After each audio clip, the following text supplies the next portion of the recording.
Salut, moi c'est Thomas, je suis chargé de recherche et innovation en nutrition à Avignon Université. Alors, tu es plutôt thé ou café? Bonne nouvelle, ces boissons peuvent être bénéfiques pour la santé si on reste raisonnable et qu'on évite d'y ajouter trop de sucre. Le thé et le café apportent tous les deux des molécules bénéfiques à notre corps.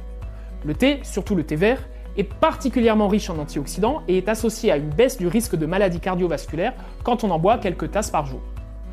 Le café est associé à un moindre risque de certaines maladies du foie et de troubles neurodégénératifs, tout en améliorant la vigilance et la concentration.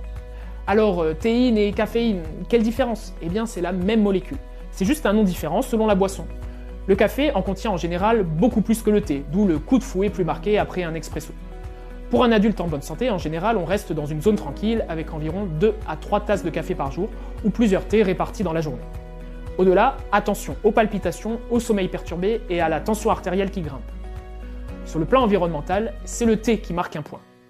En moyenne, son impact sur les ressources et les émissions de CO2 est plus faible par tasse que celui du café.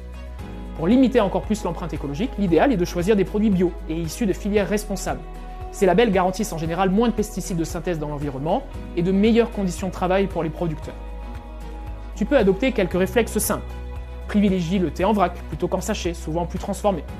Cherche les labels bio et équitables. Évite d'inonder ta tasse de sucre, si possible, le réduire, voire le supprimer progressivement. Pour le café, si tu apprécies son goût mais pas ses effets, le décaféiné peut aussi être une option intéressante. Attention, le thé et surtout le thé noir est riche en tanins. Il freine l'absorption du fer des aliments. Alors si tu bois du thé pendant les repas, tu peux réduire fortement la quantité de fer que ton corps absorbe.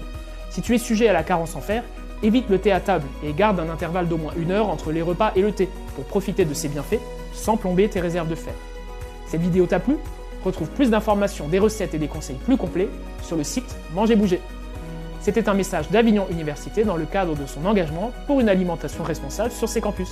Si tu souhaites avoir plus d'informations, dirige-toi vers le service de santé étudiante. À bientôt!